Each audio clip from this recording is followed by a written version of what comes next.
दोस्तों नहीं होगी कंफ्यूजन, क्योंकि मैंने कहा है ये वर्ड सीख कर जाएंगे, क्योंकि हमने आज ठाना है ये। मेरे प्यारे दोस्तों, आपका 5 सीरीज की 4th वीडियो में तहे दिल से स्वागत है। Welcome welcome and welcome. दोस्तों आज हम सीखने वाले हैं वर्ड और इंटरजेक्शन का मतलब क्या होता है। उससे पहले दोस्तों, अगर आपको नाउन या फिर प्रोनाउन सीखने हैं, दीदी इनमें क्या डिफरेंस होता है, इनका क्या मतलब होता है, तो लिंक आपको डिस्क्रिप्शन के अंदर मिल जाएंगी। एडजेक्टिव और एडवर्ब के बारे में सीखना है तो उसकी भी लिंक मिल जाएगी, और प्रीपोजिशन और कंजंक्शन के बारे में सीखना है तो उसकी भी मिल जाएगी। 5 सीरीज की 3 वीडियोस के अंदर ये चीजें पढ़ चुके हैं, सबकी लिंक डिस्क्रिप्शन के अंदर है, और प्लेलिस्ट आपको अलग से मिल जाएगी। 5 सीरीज का नाम है, उसके अंदर आपको सारे के सारे टॉपिक मिल जाएंगे। ठीक है, हमारी 4th वीडियो है जिसमें हम सीखेंगे वर्ब और इंटरजेक्शन। दोस्तों देखो, इससे पहले हम इंग्लिश ग्रामर की के अंदर एक छोटा सा नाम है पार्ट्स ऑफ स्पीच, बहुत प्यारा नाम है, एक बार उसके बारे में समझ लेते हैं। देखो दोस्तों, हम अपनी डेली लाइफ की बात करें, अगर हम डेली लाइफ की मार्केट के अंदर जाएंगे तो हमें क्या मिलेंगे भैया। मान लो अगर हम डेली लाइफ की मार्केट के अंदर कहाँ भी मार्केट में बाजार में जा रहे हैं तो हमें कपड़े मिलेंगे, जूते मिलेंगे, खाना पानी मतलब सब्जियां मिलेंगी, ये चीजें मिलेंगी। लेकिन अगर हम इंग्लिश ग्रामर की मार्केट के अंदर जा रहे हैं तो हमें क्या मिलेंगे, इंग्लिश ग्रामर के टॉपिक मिलेंगे। इसी तरह पहुंच जाओ इंग्लिश ग्रामर की मार्केट के अंदर। अब भैया मार्केट में गए और मार्केट में सबसे पहले हमें नाम मिला पार्ट्स ऑफ स्पीच, पहले सेंटेंस मिला था, वो बात अलग है। ठीक है, पार्ट्स ऑफ स्पीच मिला। अब हमने कहा भाई आपका क्या मतलब है, तो देखो दोस्तों पार्ट्स ऑफ स्पीच का मतलब क्या होता है भाई। देखो ये मानो कि हमें अभी इंग्लिश बोलनी नहीं आती, हम अभी इंग्लिश ग्रामर सीख रहे हैं, हमें इंग्लिश बोलनी नहीं आती,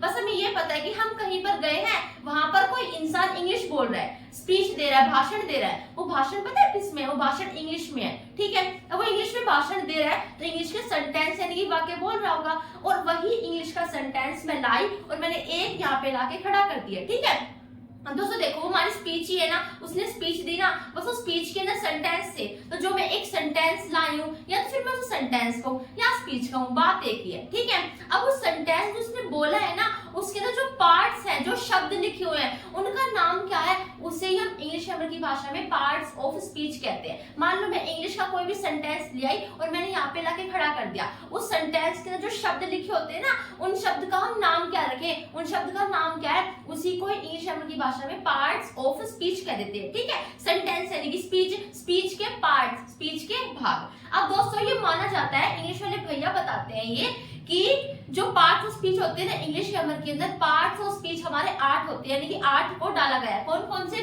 noun, pronoun, verb, adjective, adverb, preposition, conjunction, interjection, ये 8 होते हैं। दीदी इनका मतलब क्या है, इनका मतलब ये है कि मान लो इंग्लिश ग्रामर के अंदर 20 टॉपिक है, 20-30 इंग्लिश ग्रामर के अंदर टॉपिक है, तो उनमें से ये 8 टॉपिक ऐसे हैं जो एक सेंटेंस का भाग बन सकते हैं, एक स्पीच का भाग बन सकते हैं। कौन कौन से, नाउन, प्रोनाउन हम सीख चुके हैं, एडजेक्टिव, एडवर्ब वो भी सीख चुके हैं, प्रीपोजिशन, कंजंक्शन वो भी सीख चुके हैं। लास्ट टॉपिक है वर्ब और इंटरजेक्शन। इन दोनों में से हमारा मेन फोकस किस पे रहेगा, वर्ब पे रहेगा, इंटरजेक्शन पे तो बिल्कुल नहीं रहेगा, क्योंकि इसके तो केवल डेफिनेशन ही मेन होती है, बस इसका मतलब क्या होता है ये जान लो। ठीक है, तो इंटरजेक्शन की केवल डेफिनेशन सीखेंगे, पूरी की पूरी वीडियो हमारी किस पे बेस होगी, वर्ड पे बेस होगी। अब दोस्तों देखो, वर्ड की डेफिनेशन शुरू करने से पहले मैं आपको एक बात बताती हूँ। जैसे मान लो दोस्तों हमारा शरीर है ना, हमारे शरीर के अंदर दिल होता है, ऐसे मान लो भाई कि बिना दिल के हम किसी इंसान को नहीं कह सकते वो जी रहा है। एक जीते जी इंसान के अंदर दिल होता है, दिल नहीं तो वो जीता जी इंसान नहीं भाई, हमारा इंसान तो मान लो मर जाए। ठीक है, तो भाई एक इंसान है ना, एक जिंदा इंसान है तो उसके पास दिल भी है। आपने साइंस के अंदर पढ़ा होगा, जहां पे इलेक्ट्रॉन्स बह रहे होते हैं ना, वहां पे चार्ज अपने आप आ जाता है। ठीक है, अगर मान लो इलेक्ट्रॉन्स ऐसे ही पड़े हुए हैं तो भले ही चार्ज ना आए, वहां पे चार्ज नहीं आता। लेकिन अगर मैंने ये कह दिया ना कि इलेक्ट्रॉन्स बह रहे हैं तो समझ लो चार्ज भी वहां पे है। ऐसे मैंने कहा जिंदा इंसान है तो समझ लो वहां पे क्या है, दिल भी है। तो इसी तरह दोस्तों उसका उदाहरण है हमारे इंग्लिश ग्रामर के अंदर, वो क्या है दोस्तों, इंग्लिश ग्रामर मान लो शरीर है और दिल क्या है, वर्ब है। यानी कि दोस्तों मेरे कहने का मतलब ये है कि हर इंग्लिश सेंटेंस के अंदर वर्ब होती है। इंग्लिश का पैटर्न बताओ, पैटर्न हमारा इंग्लिश का होता है सब्जेक्ट वर्ब ऑब्जेक्ट, यानी कि अगर हमें इंग्लिश के वाक्य बनाने हैं ना इंग्लिश में, तो हमें इस पैटर्न को फॉलो करना पड़ेगा। पहले सब्जेक्ट रखना पड़ेगा, फिर वर्ब और फिर ऑब्जेक्ट। ऑब्जेक्ट ना रहे तो चलता है, इंग्लिश ग्रामर ने कहा है कि भाई ऑब्जेक्ट ना होगा ना तो भी चलता है, यानी कि भाई इसे हम पढ़ेंगे तो बात समझ में आ जाएगी। लेकिन वर्ब ना हो ऐसा तो कभी हो ही नहीं सकता, क्योंकि वर्ब तो इंग्लिश का दिल है, इंग्लिश के वो चार्ज है। क्यों है, क्योंकि हर इंग्लिश सेंटेंस के अंदर वर्ब होती है। अब मत कहना कि वर्ब मेन नहीं है, वर्ब दोस्तों मेन है। और सबको पता क्या लगता है, वर्ब तो बहुत आसान टॉपिक है, लेकिन ये इतना सा भी आसान टॉपिक नहीं है। वीडियो के दोस्तों एंड तक बने रहना, एक भी सेंटेंस आप ना पहचान पाओ कि दीदी वर्ब समझ में नहीं आ रही, कौन सी वर्ब है, बस एंड तक बने रहना। वर्ब को ऐसे सीखेंगे बिल्कुल आसान तरीके से। स्पीच समझ में आ गया हो तो पहुंच जाओ इंग्लिश ग्रामर की मार्केट के अंदर। दोस्तों देखो, हम इंग्लिश ग्रामर की मार्केट के अंदर गए, हमने पार्ट ऑफ स्पीच सीख लिया, हमने नाउन भी सीख लिया, प्रोनाउन भी सीख लिया। अब बारी आई वर्ब की। भाई मैं वर्ब की दुकान पे गई और मैंने कहा भाई वर्ब आप क्या कर रहे हो यहाँ पे इंग्लिश ग्रामर की मार्केट के अंदर, आपका काम क्या है, हमें सीखना पड़ेगा। तो उन्होंने कहा कि भाई मैं अपना काम बताने के लिए तैयार हूँ, लेकिन उससे पहले आप एक चीज सीखो जिसका नाम है सब्जेक्ट, जिसे हम हिंदी में कहते हैं कर्ता। वो क्या होता है, पहले आप मुझे वो बताओ। तो मैंने बताया कि भाई देखो सब्जेक्ट होता है इस दुनिया के अंदर जो भी कार्य को करने वाला होता है। जैसे मैं तुम्हें पढ़ा रही हूँ, तो पढ़ाने कार्य कौन कर रहा है, मैं कर रही हूँ, तो मैं क्या हूँ, करता हुई, करता यानी कि सब्जेक्ट। मम्मी खाना बना रही, खाना बनाने का कार्य कौन कर रहा है, मम्मी कर रही है, तो मम्मी क्या हुई, सब्जेक्ट हुई। तुम पढ़ रहे हो तो पढ़ने कार्य कौन कर रहा है, तुम कर रहे हो, तुम क्या हुआ, सब्जेक्ट हुए। मोहन फुटबॉल खेल रहा है, खेलने कार्य कौन कर रहा है, मोहन कर रहा है। कार्य करने वाला कौन होता है, सब्जेक्ट, तो मोहन क्या हुआ, सब्जेक्ट। तो मैंने उन्हें बता दिया कि भाई कार्य को करने वाला क्या कौन होता है, सब्जेक्ट होता है, ठीक है। तो उन्होंने कहा भाई वर्ब पता है क्या होता है, उन्होंने मुझे बताया कि वर्ब होता है कि सब्जेक्ट यानी कि कर्ता, जो करता है यानी कि सब्जेक्ट द्वारा जो काम किया जाता है ना, उसे हम वर्ब कहते हैं। वर्ब को दोस्तों हिंदी में कहते हैं क्रिया। आपने छोटे से डेफिनेशन पढ़ी होगी, जब किसी काम का करना या होना पाया जाए तो उसे हम क्रिया कहते हैं। होने पे बाद में ध्यान देंगे, पहले देंगे हम करने पे ध्यान। देखो भाई हम क्या है, हम सब्जेक्ट है। भाई हमारे द्वारा क्या किया जा रहा है, जब किसी काम का जब करना पाया जाए ना, तो हम क्या कहते हैं, उसे हम वर्ब कहते हैं। ऐसे मैंने कहा मैं तुम्हें पढ़ा रही हूँ, तो मेरे द्वारा क्या किया जा रहा है, मैं तो भाई सब्जेक्ट हूँ, मेरे द्वारा क्या किया जा रहा है, मेरे द्वारा पढ़ाया जा रहा है। तो पढ़ाना हमारी क्या हुई, वर्ब हुई। क्यों, क्योंकि किसी काम का करना पाया जा रहा है, ठीक है। इस तरह मैंने कहा मम्मी खाना बना रही है, मम्मी सब्जेक्ट हुई, सब्जेक्ट द्वारा क्या किया जा रहा है, सब्जेक्ट द्वारा खाना बनाया जा रहा है, यानी कि सब्जेक्ट द्वारा कुछ बनाया जा रहा है। मैंने कहा भाई मोहन फुटबॉल खेल रहा है। अब मैंने यहाँ पे किसी काम का जब करना पाया जाए, मोहन यहाँ पे क्या कर रहा है, मोहन हमारा सब्जेक्ट हुआ। मोहन यहाँ पे क्या कर रहा है, मोहन यहाँ पे खेल रहा है। क्या खेल रहा है वो मायने नहीं रखता, मोहन फुटबॉल खेल रहा है, बैडमिंटन खेल रहा है, कुश्ती कर रहा है, जो भी कर रहा है, कुश्ती फुटबॉल बैडमिंटन, ये मायने नहीं, ये हमारी वर्ब नहीं है। मोहन द्वारा क्या किया जा रहा है, मोहन द्वारा खेला जा रहा है। मैंने कहा भाई मोहन द्वारा क्या किया जा रहा है, गाया जा रहा है, नाचा जा रहा है, खेला जा रहा है, चला जा रहा है, भागा जा रहा है, क्या किया जा रहा है, आपने कहा कि मोहन द्वारा खेला जा रहा है। तो खेलना हमारी क्या हो गई, वर्ब हो गई, ठीक है। तो इसी तरह दोस्तों जब किसी काम का करना पाया जाए उसे हम क्या कहते हैं, वर्ब कहते हैं। लेकिन this definition is totally incomplete definition, तो ये पूरी तरीके से अधूरी डेफिनेशन है। क्यों, क्योंकि हमने पढ़ी है जब किसी काम का करना या होना पाया जाए। करना तो हमने समझ लिया, होने का क्या मतलब है, देखो भाई होने का मतलब होता है, देखो यहाँ पे देखो वर्ब के दो रूप है। जब किसी काम का करना पाया जाए यानी कि एक्शन, जैसे मैंने कहा बोलना, मैं बोल रही हूँ, मेरे द्वारा बोला जा रहा है, बोलना क्या होगी, वर्ब हो गई। बोलना, खाना, पढ़ाना, सीखना, बंद करना, चढ़ना, काउंट है ये, ठीक है। काउंट यानी कि गिनना, काउंट क्या हो गया, गिनना, भागना, विश्वास करना, पीना, खेलना, चलना, दौड़ना, ये सारी चीजें आपने ध्यान दी दोस्तों। जब मैंने इनकी हिंदी बोली तो सबके अंत में ना आया, यानी कि वर्ब की आइडेंटिफिकेशन, वर्ब को पहचानना हो तुम पहचान सकते हो भाई अंत में ना ना ना ना जैसी, मतलब ऐसी ही क्या आती, ध्वनि आती, ठीक है। अब देखो इन्हें फील करके देखो, पीना, मैं पी रही हूँ, मेरे द्वारा क्या किया जा रहा है, पिया जा रहा है। तो जब किसी काम को करा जाता है उसे क्या कहते हैं, वर्ब कहते हैं। अब दोस्तों देखो मैं दौड़ रही हूँ, गा रही हूँ, भाग रही हूँ, नाच रही हूँ, अब इससे मेरी एनर्जी तो यूज होगी ना। तो ऐसा काम जिसमें हमारी एनर्जी यूज हो रही हो, चाहे वो किसी प्रकार की एनर्जी हो, ठीक है, जिसमें हमारी एनर्जी यूज हो रही हो, उसे हम क्या कहते हैं, उसे हम वर्ब कहते हैं। लेकिन देखो ये अधूरी डेफिनेशन है, एक्शन तो मैंने बता दिया, साथ ही साथ वर्ब दोस्तों स्टेट भी बताते हैं, स्टेट यानी कि अवस्था। ऐसे देखो यहाँ पे देखो, यहाँ पे उदाहरण मैं बताती हूँ। मैंने कहा यू आर ब्रेव, तुम बहादुर हो। अब यहाँ पे भाई ये मैंने कहा सेंटेंस है, लेकिन दीदी इस सेंटेंस के तो कोई कार्य नहीं हो रहा, इसलिए दोस्तों मैं बता रही हूँ कि वर्ब हमेशा केवल एक्शन नहीं बताता, वर्ब स्टेट भी बताता है। स्टेट यानी कि अवस्था, तुम्हारी अवस्था क्या है, मैंने कहा यू आर ब्रेव, तुम बहादुर हो, तुम्हारी अवस्था है कि तुम बहादुर हो।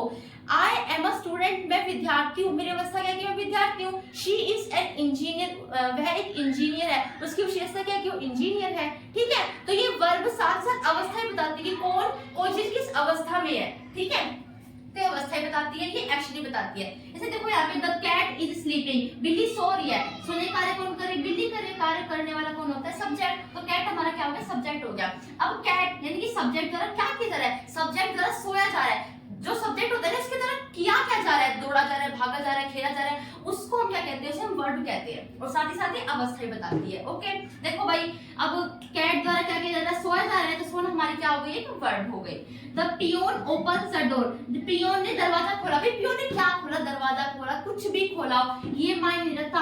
पियोन ने खोलने कार्य किया है। खोलने कार्य किसने किया? पियोन ने। पियोन हमारा सब्जेक्ट हो गया। इसने क्या किया है? नाचने का, गाने का क्या कार्य किया है? इसने खोलने कार्य किया है। तो हमारा ओपन क्या हो गई? वर्ब हो गई। ठीक है। द बेल रिंग्स, बेल बजी, बेल बजती है। तो बजने कार्य किसने किया? बेल ने। बेल सब्जेक्ट हो गया। सब्जेक्ट द्वारा क्या किया गया? सब्जेक्ट द्वारा बजा गया है। ठीक है। तो सर देखो यहाँ पे ऑब्जेक्ट नहीं है। ऑब्जेक्ट क्या होता है? चिंता मत करो, जब आएगी जरूरत इसकी मैं बताऊंगी। ठीक है। यहाँ पे द डोर हमारा ऑब्जेक्ट है। यहाँ पे ऑब्जेक्ट दे नहीं रखा है। तो ऑब्जेक्ट ना हो तो भी चलता है। यहाँ पे ऑब्जेक्ट है नहीं है। देखो ये मैंने आपको बता दिया सब्जेक्ट है, ये मैंने आपको बता दिया वर्ब है। ऑब्जेक्ट इसमें है नहीं और बिना ऑब्जेक्ट के बात समझ में आ रही है। द बेल रिंग्स, घंटी बजती है। ठीक है। यहाँ पे हटा दो the door, the peons open, चपरासी खोलता है। बस क्या खोलता है वो बता दे, इसके अंदर दरवाजा खोलता है। आशा करते हो आपको वर्ड समझ में अच्छे से आ गया। टाइप्स की बात करें तो ये नाउन नहीं है, ये प्रोनाउन नहीं है, ये एडजेक्टिव नहीं है और ना ही एडवर्ब है, जो इसके टाइप्स मेन है। जैसे दोस्तों आपने पढ़ा होगा कि नाउन के हमारे 5 टाइप्स होते हैं। तो अगर हमने वही नाउन के 6 टाइप्स बता दी तो ये तो बिल्कुल गलत हो जाएगा। ये नाउन प्रोनाउन नहीं है, यानी कि अगर नाउन के 5 टाइप्स होते तो आपको 5 ही बताने पड़ेंगे। प्रोनाउन के 8 टाइप्स होते तो आपको 8 ही सबको बताने पड़ेंगे। एडवर्ब के 5 होते हैं तो आपको 5 ही बताने पड़ेंगे। 6 बताती भाई वो बिल्कुल गलत हो जाएगा। ठीक है। लेकिन वर्ब का ऐसा नहीं है। दोस्तों देखो वर्ब के टाइप्स की बात करें ना तो वर्ब हमारे 10-11 होती हैं। अब उन 10-11 में से मान लो मैंने किसी से पूछा कि भाई वर्ब के कितने टाइप्स होते हैं, उन्होंने उस 10-11 में से कोई 2 बता दी। मैंने किसी और से पूछा, उन्होंने उन 10 में से कोई और 2 बता दी। मैंने किसी और से पूछा, उन्होंने उन 10 में से कोई और 2 बता दी। ये इसका मतलब ये नहीं कि उनकी गलत है, गलत नहीं है, उनकी गलत नहीं है, वे 2 बता रहे हैं वो भी ठीक है। तो वर्ब के कभी दोस्तों टाइप्स पे मत जाना कि इसके 2 होते हैं, 3 होते हैं, 4 होते हैं, ये कभी नहीं देखा जाता। ये नाउन प्रोनाउन बिल्कुल नहीं, इसके टाइप्स देखे जाएंगे। इसमें मेन होता है कि वर्ब हमारे किस किस प्रकार की होती है, उनका मतलब जानना। ठीक है। लेकिन फिर भी मैंने कोशिश करी है और वर्ब को 2 तरीकों से बांटा है। ठीक है। हेल्पिंग वर्ब और मेन वर्ब। यानी कि देखो भाई वर्ब तो हमारी 10-11 होती हैं और चिंता मत करो हम सारी सीखेंगे। और मान लो 10-11 में से कोई इन दोनों की जगह पे और कोई 2 बता रहा है तो भी गलत नहीं है, बिल्कुल गलत नहीं है, बिल्कुल सही है। ठीक है। लेकिन मेन क्या है, सबको बताने के लिए अगर कोई टाइप्स की बात कर रहा है ना तो आप 2 बता सकते हो। उन 10 में से केवल ये 2 बता सकते हो क्योंकि ये 2 बिल्कुल अलग है। एक है हेल्पिंग वर्ब, दूसरी है मेन वर्ब। नहीं समझे? अभी समझाती हूँ। तो देखो जितनी भी हमारी 10 के 10 वर्ब है ना जो हम सीखने वाले हैं, 10-11 वर्ब, उन 10-11 वर्ब का भले ही कार्य अलग होगा लेकिन उसकी शक्ल या तो ये पाएगी या ये पाएगी। इसके अलावा उनकी कोई शक्ल नहीं पा सकती। यानी कि जब हम उन्हें देखेंगे तो उनकी शक्ल या तो ये मिल सकती है या ये मिल सकती है, उसके अलावा कोई नहीं मिल सकती। ठीक है। तो ये बात ध्यान रखना दोस्तों, वर्ब के जो 2 टाइप्स बांटे गए ना ये अकॉर्डिंग टू शक्ल बांटे गए हैं, हेल्पिंग वर्ब और मेन वर्ब। यानी कि वर्ब की 2 शक्ल होती हैं, या तो फिर वो इस तरीके की पाएंगे, is am are, was were, has have, had, will, shall, been, being, या फिर भाई देखो बोलना, चलना, खाना, पीना, दौड़ना ऐसी पाएंगे। ठीक है। तो इस तरीके से उनके 2 शक्ल होती है। लेकिन इसका मतलब ये नहीं। अब देखो भाई मैंने आपको उदाहरण दिया था, यू आर ब्रेव, तुम बहादुर हो, वहां पे आपने आर को देखा, आर ये रहा। ठीक है। अब मैंने कहा भाई शी वॉज एन इंजीनियर, वो इंजीनियर थी, अवस्था बता दी, वो हमारा ये रहा। ठीक है। अब आपको थोड़ी थोड़ी दीदी आपको ये फीलिंग आ रही होगी, हाँ दीदी आपने आर वर्ब ये बात आप बता रहे हो,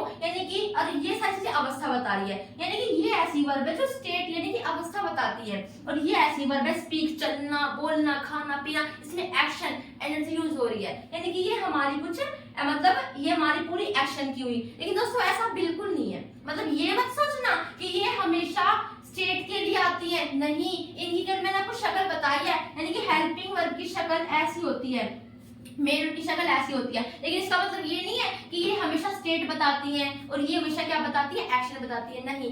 दोस्तों देखो यहाँ पे आपको कुछ और उदाहरण दिख रहे होंगे, लिव यानी कि रहना, लाइक यानी कि पसंद करना, हियर यानी कि सुनना, सी यानी कि देखना। दोस्तों देखो मैं आपको बात बताऊं, हमेशा हेल्पिंग वर्ब को एज अ स्टेटिव वर्ब दिया जाता है, यानी कि भैया अवस्था बताती है, मतलब ये माना जाता है कि हेल्पिंग वर्ब यानी कि बिल्कुल जो अवस्था वाली वर्ब होती है, या फिर हम कह सकते हैं भाई जो मेन वर्ब है ना, मतलब किसी से पूछ लेना, हमेशा ये माना जाता है कि मेन वर्ब यानी कि एक्शन, मतलब मेन वर्ब का नाम आती है एक्शन, यानी कि जो एक्शन बताएंगी, जैसे आप देख सकते हो बोलना, चलना, खाना, पीना, दौड़ना, यानी कि एक्शन बताती हैं। लेकिन यहीं पर आप दोस्तों कुछ और उदाहरण देखे हैं, जैसे रहना, मैं यहाँ पे रहती हूँ, भाई अब मैं यहाँ पे रहती हूँ, इसका मतलब ये थोड़ी ना मैं एक्शन कर रही हूँ, इसमें तो कोई एक्शन हो नहीं रहा, इसमें कोई एक्शन हो रहा है, आप खुद देखो, मैं यहाँ पे रहती हूँ, या फिर मैं तुम्हें पसंद करती हूँ, मैंने कहा मैं तुम्हें पसंद करती हूँ, तो यहाँ पे मैं कोई काम कर रही हूँ, मतलब कोई एक्शन कर रही हूँ, एनर्जी यूज हो रही है, बस मैंने क्या दिया, पसंद कर रही हूँ। मैंने कहा मैं उसे देख रही हूँ, इसमें मेरी कोई एनर्जी यूज नहीं हो रही। मैंने किसी चीज को सुना, उसमें भी एनर्जी यूज नहीं हो रही।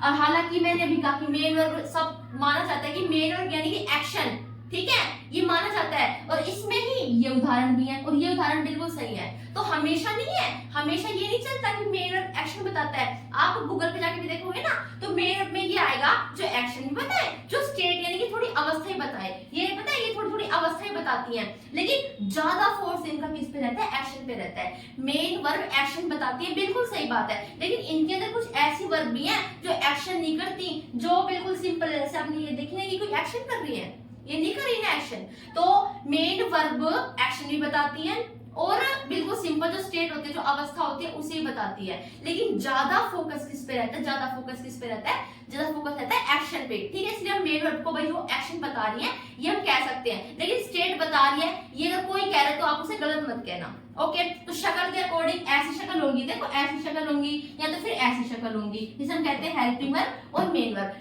अब 10 की 10 जो वर्ब सीखेंगे ना, या तो उनकी ऐसी शक्ल पाएगी या उनकी ऐसी शक्ल पाएगी, बस कार्य अलग होंगे और चिंता मत करो, आप सारी की सारी सीरीज वाइज सीखेंगे।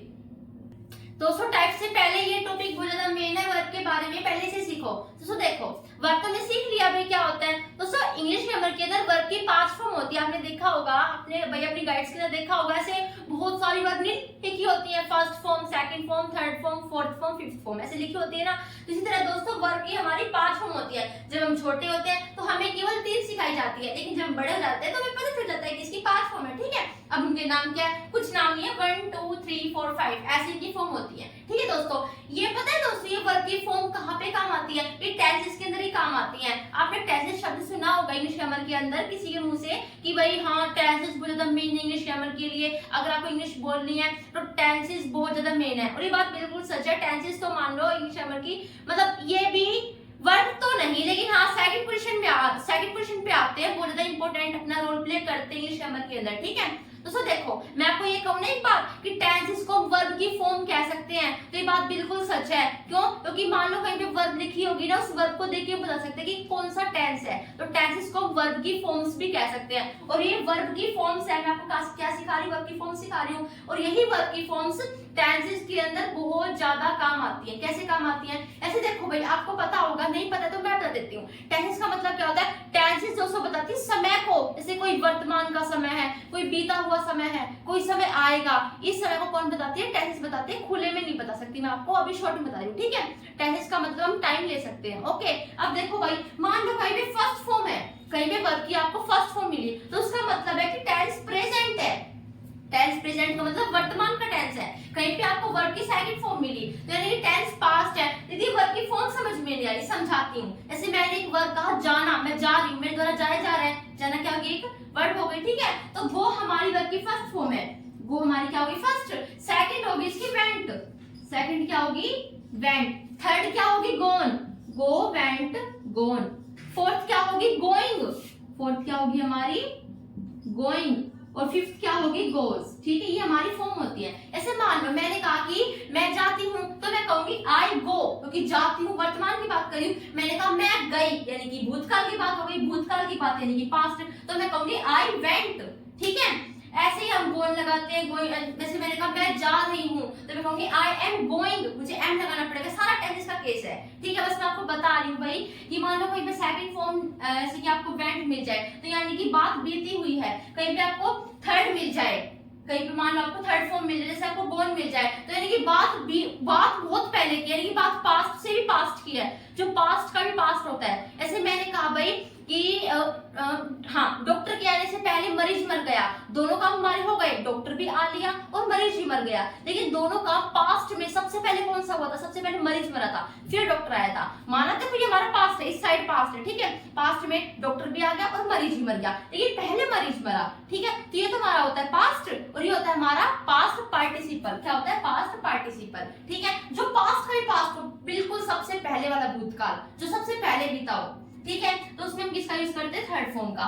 फोर्थ फॉर्म का कब करते हैं, जब कोई काम चल रहा होता है, चाहे वो पास्ट में, चाहे वो अब यानी कि वर्तमान में, चाहे वो भविष्य में। जैसे मैंने कहा मैं जा रही हूँ, मैं जा रही थी, मैं जा रही हूंगी, तो रहा रही, ये कहते हैं जो इसमें कंटिन्यूटी हो, जो काम चल रहा हो, ठीक है, उसमें वर्ब की फोर्थ फॉर्म का यूज करते हैं। ऐसे मुझे कहना था कि मैं जा रही हूँ, तो मैं क्या कहूंगी आई एम गोइंग, मैं जा रही हूँ, काम चल रहा है, जाने का काम चल रहा है। मैं जा रही थी, तो पास्ट में भी काम चल रहा था, तभी मैं गोइंग लगाऊंगी। बस अंदर इतना पास्ट की बात होगी ना, तो मैं आई वॉज लिखूंगी। वो is am are was word था ना, सारा टेंस का केस है, चिंता मत करो, ठीक है, उसमें सीख लेंगे। यहाँ पे आपको बस मैं शॉर्ट में बता रही हूँ। ओके दीदी देखो, यहाँ भी प्रेजेंट है, यहाँ भी प्रेजेंट है, नहीं आया समझ में?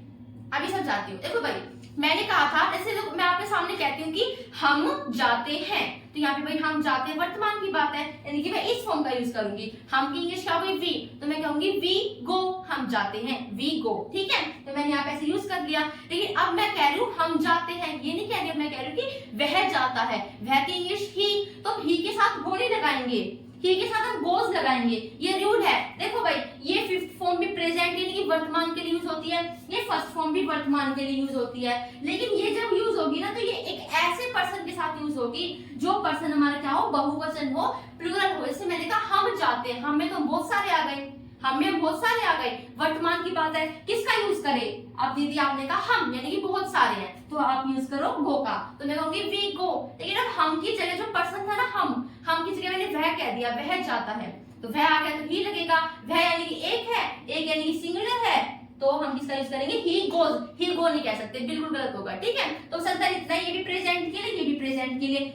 इस फॉर्म का यूज जब करते हैं जब प्रेजेंट में पर्सन हमारा प्लूरल हो, और इसका जब प्रेजेंट में पर्सन हमारा क्या हो? सिंगुलर हो। आई थिंक आपको समझ में आ गया होगा। एंड अब एक और बात सुनो दोस्तों, देखो ये सारी हमने समझ ली। तो जो पास्ट पार्टिसिपल है ना, वर्ब है, यानी कि वर्ब का कार्य तो करेगा ही, लेकिन दोस्तों साथ ही एडजेक्टिव का कार्य भी करता है। कंफ्यूज मत हो, बिल्कुल कंफ्यूज नहीं होना, बस आप ये बात ध्यान रखो। हम सीखेंगे, ये मैं आपको सारे कॉन्सेप्ट बताऊंगी। ये तो पता है अभी आपको, जब वो वर्ब सीख रहे हैं तो पास्ट पार्टिसिपल वर्ब का तो कार्य करेगा, बिल्कुल सही है, लेकिन आपको ये बता रही साथ ही साथ एडजेक्टिव का भी कार्य करता है, और ये चीज हमारे बिल्कुल लास्ट में काम आएगी, बस याद रखनी है, ठीक है। ऐसे दोस्तों जो प्रेजेंट पार्टिसिपल होता है ना, ये वर्ब का तो कार्य करता ही करता है, वर्ब तो है ये, लेकिन ये नाउन का भी कार्य करता है और एडजेक्टिव का भी कार्य करता है। नाउन एडजेक्टिव दीदी होते क्या है? जब समझ मतलब जब इनकी बारी आएगी, जब हमने सीख लेंगे, बस ये याद रखो कि इन पांचों में से दो फॉर्म ऐसी हैं जो वर्ब का भी कार्य करती हैं और साथ ही साथ और कोई टॉपिक का भी कार्य करती हैं। जैसे कि एडजेक्टिव का, ये नाउन का, और ये एडजेक्टिव का, ठीक है। अब जैसे कि भाई यहाँ पे हम एक उदाहरण हम ले लेते हैं। ऐसे मैंने कहा कि हम बोलते हैं, ठीक है, मैंने कहा हम बोलते हैं। अब देखो भाई, हम क्या करेंगे इसमें, हमें इसकी इंग्लिश बतानी है। हम की इंग्लिश क्या होती है? वी, ठीक है। बोलते हैं यानी कि प्रेजेंट की बात है, या तो फिर इसका यूज होगा या फिर इसका यूज होगा। अब हम में तो बहुत सारे आ गए, यानी कि बहुवचन पर्सन है, बहुवचन है, तो हमें फर्स्ट फॉर्म का यूज करना है। फर्स्ट फॉर्म वर्ब की फर्स्ट फॉर्म का हमारे तरफ क्या किया जा रहा है? बोला जा रहा है, तो बोलना हमारी वर्ब हो गई। अब इसकी इंग्लिश क्या होती है? स्पीक, ठीक है। तो हम क्या कहेंगे? We speak. ओके, अब मान लो दोस्तों यहाँ पे मैं हम की जगह लिख दूं वह, और बोलता की जगह लिख दूं बोलती है, वह बोलती है, यानी कोई लड़की है और कोई एक लड़की है, ठीक है। वह कोई क्या है? एक लड़की है। एक लड़की किसका यूज करते हैं? शी का। अब प्रेजेंट ये भी है, ये भी है, लेकिन सिंगुलर है ना, तो हम इस फॉर्म का यूज करेंगे। और जो स्पीक की फिफ्थ फॉर्म क्या होती है? स्पीक्स, एस लग जाता है, ठीक है। हमेशा फिफ्थ फॉर्म में एस लगता है, तो फर्स्ट फॉर्म होती है ना, उसमें आप एस लगा दोगे तो वो फिफ्थ फॉर्म बन जाती है, और उसी फर्स्ट फॉर्म में आप आईएनजी लगा दोगे तो हमारी क्या बन जाती है? ये वाली फॉर्म बन जाती है। जैसे देखो, गो में आईएनजी लगाती है, गोइंग बन गया, और गो में एस या फिर ईएस, एस भी लगा सकते हो, ईएस भी लगा सकते हो, वो अकॉर्डिंग टू भाई उसकी स्पेलिंग क्या बनती है। इसकी स्पेलिंग में जीओएस अच्छा नहीं लगता, जीओ ईएस अच्छा लगता है। ओके, अब मैंने कहा भाई वह बोलती भी समझ लिया हमने। एंड अब हम देखते हैं, मैंने कहा वह बोल रही है, मैंने क्या कहा? वह बोली, मैं कहूंगी वह बोली, वह बोली। अब इसकी कैसे बनेंगे? शी बोली, यानी कि शी स्पोक, सेकंड फॉर्म लगाएंगे स्पीक की, तुमने क्या लिख दिया? शी स्पोक, ठीक है। अब मैंने कहा वह बोल चुकी थी, अब मैंने क्या कहते हैं? वह बोल चुकी थी, यानी कि बहुत पास्ट हो गया। जब बहुत ज्यादा पास्ट हो जाए ना, तब हम किसका यूज करेंगे? स्पीक की थर्ड फॉर्म का यूज करेंगे। लेकिन थर्ड फॉर्म का यूज करेंगे तो भाई वो टेंस का केस है, टेंस हम सीख लेंगे, उसके आगे फिर आपको हैड, हैज, हैव, हैड उसके अकॉर्डिंग लगाना पड़ता है, ठीक है। सारा टेंस का केस है, ठीक है। अब देखो भाई, मैंने कहा यहाँ पे वह बोल रही है, क्या कहेंगे? She is speaking. कौन सी फॉर्म लगाएंगे? फोर्थ फॉर्म लगाएंगे, कि बोल रही है, काम चल रहा है। जहाँ पे भी आईएनजी आ जाए ना, यानी प्रेजेंट पार्टिसिपल जो कंटिन्यूटी लगातार को दिखाता है, बोल रही है, शी इज स्पीकिंग, ठीक है। तो सब मान यहाँ पे थी आ जाता है ना, वह बोल रही थी, तो इस को भी क्या होना पड़ता? बोझ होना पड़ता। बोझ में तुम पहचानेंगे कैसे कि बात पास्ट के प्रेजेंट के? जब यहाँ पे इज था ना, तुम पहचान लेते इज है, यानी कि वर्तमान में बोल रही है। वॉज लगाती क्या हो गया, हाँ भाई बोल रही थी। तो ये इज वॉज का बहुत ध्यान रखना पड़ता है, इसका यूज प्रेजेंट में होता है, वॉज का यूज पास्ट में होता है। टोटल टॉपिक टेंसेस का है। बस आपका मेरा कॉन्सेप्ट क्या था, ये 5 फॉर्म होती है और ये इसकी तरीके से कार्य करता है। एंड अब हम सीखेंगे, अब हम पक्का सीखेंगे सारी की सारी 10 की 10 वर्ब की डेफिनेशन। अब हम बात करते हैं हेल्पिंग वर्ब, जिसे हम हिंदी में कहते हैं सहायक क्रिया। तो देखो इनकी शक्ल तो हमने देखी थी कैसी होती है भाई, इनकी शक्ल थोड़ी थोड़ी इन पे मिलती है, ऐसी वर्ब जो अवस्था बताती है, लेकिन जो इसका कार्य होता है ना वो बिल्कुल भी अवस्था वाला नहीं होता है। तो इसकी डेफिनेशन भी देखो, a verb that is used with a main verb to express tense, यानी कि देखो ये ऐसी क्रिया होती है जो मेन वर्ब के साथ लगती है। मैंने आपको मेन वर्ब की शक्ल दिखाई थी ना कैसी होती है, ये मेन वर्ब के साथ लग के एक टेंस बनाती है। बस इनका यही काम होता है। देखो इसके नाम में हेल्पिंग वर्ब, हेल्प करने कार्य करती है, मदद करने कार्य करती है। ये हमेशा किसी मेन वर्ब के साथ पाएंगे और उसके साथ मिलके किसी ना किसी टेंस को बना रही होंगी। हमारे टेंस 12 होते हैं, उन 12 में से भैया कोई भी टेंस बना देती है, ठीक है। ऐसे देखो यहाँ पे शी इज सिंगिंग, वह क्या कर रही है, वह गा रही है। तो देखो सिंगिंग तो हमारी क्या है, मेन वर्ब है, सिंगिंग क्या है हमारी मेन वर्ब है, लेकिन जो वर्ब है ना ये इस मेन वर्ब के साथ मिलकर क्या बना रही है, टेंस बना रही है। इस टेंस का नाम क्या है, प्रेजेंट कंटीन्यूअस टेंस। हमारे टेंसेस 12 होते हैं। अगर दोस्तों मैं इसकी जगह वॉज लगा दूंगी ना तो टेंस चेंज हो जाएगा, टेंस बन जाएगा पास्ट कंटीन्यूअस टेंस। तो ये ऐसी वर्ब है जो मेन वर्ब के साथ मिलकर क्या बना रही है, टेंस बना रही है। यहाँ पे कोई अवस्था वाला कार्य नहीं कर रही, यहाँ पे बस इनकी शक्ल है, इनकी देखो शक्ल अलग है। देखो शक्ल बिल्कुल अवस्था वाली है ना, जैसे मैंने कहा शी इज एन इंजीनियर, वो एक क्या है, इंजीनियर है। तो शक्ल बेशक इसकी अवस्था वाली है, लेकिन कार्यों पे डिपेंड है कि भाई ये किस समय क्या कार्य कर रही है। अब इस समय टेंस बनाने का कार्य कर रही है, इसे हम कहेंगे हेल्पिंग वर्ब और इसे हम कहेंगे मेन वर्ब। अब यहाँ पे देखो दोस्तों, वी हैड ईटन डिनर, हम डिनर कर चुके हैं। तो यहाँ पे ईटन यानी कि भाई खा चुके हैं, ठीक है।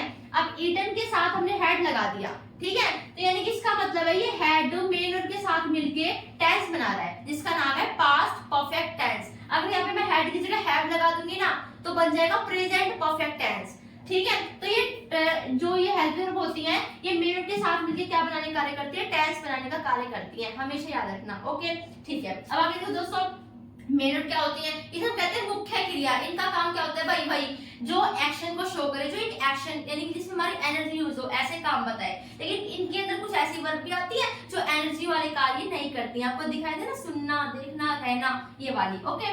She plays football in the garden, वह गार्डन में क्या कर रही है, फुटबॉल खेलती है, ठीक है। तो वह खेलने कार्य कर रही है, यानी एनर्जी यूज हो रही है, तो प्लेज हमारी क्या हो गई, मेन वर्ब हो गई, ठीक है।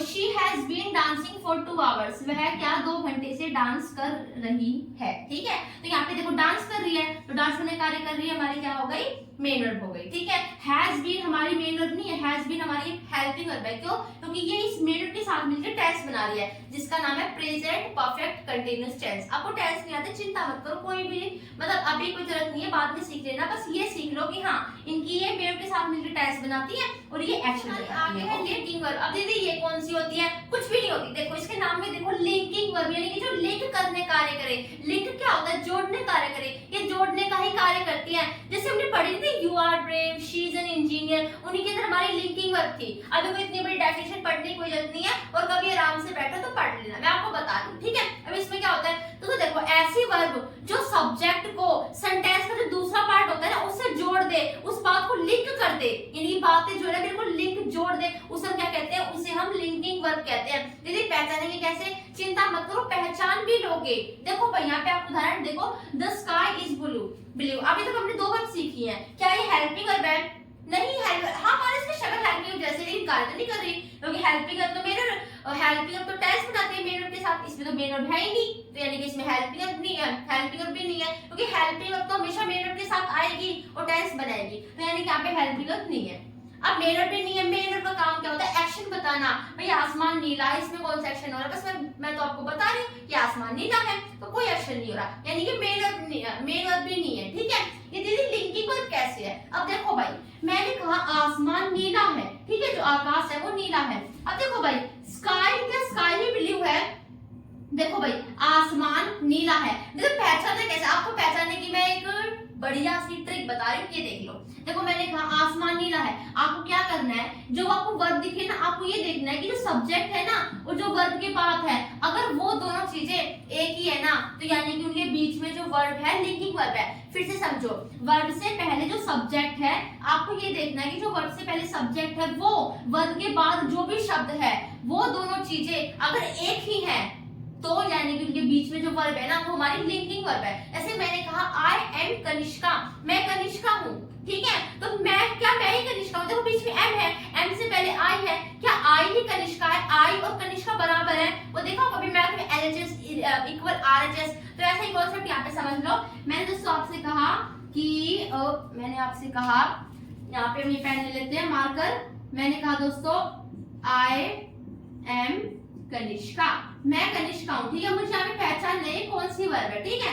यहाँ पे देखो भाई, क्या आई ही कनिष्का के बराबर है? पहले मुझे एक बात बताओ, ये तो मैंने आपको पहचानने की अभी बताई नहीं, एक बढ़िया सी ट्रिक, इसके पहले जो हो इसके बाद जो हो अगर वो दोनों चीजें बराबर हैं तो बीच में हमारी लिंकिंग वर्ब है। क्या यहाँ पे आई ही कनिष्का है या फिर और कोई है? नहीं भाई, आई ही कनिष्का है, यानी कि दोनों चीजें एक ही है, दोनों चीजें बराबर है, दोनों चीजें बराबर है, तो एम हमारी क्या है? लिंकिंग वर्ब है। क्या आसमान ही नीला है? हाँ, आसमान ही नीला है, नीला ही आसमान है, दोनों चीजें हमारी इक्वल है, तो इनके बीच में हमारी क्या है? लिंकिंग वर्ब है। ये बस जोड़ रही है इसे कि आसमान नीला है, ये इन दोनों चीजों क्या कर रही है? लिंक कर रही है। ऐसे देखो भाई, तुम बहादुर हो, ठीक है, तो यहाँ पे क्या तुम ही बहादुर हो, यू और ब्रेव इक्वल है, बिल्कुल इक्वल है दोस्तों, क्या तुम ही तो बहादुर हो ना, दोनों चीजें इक्वल है, दोनों चीजें एक ही है।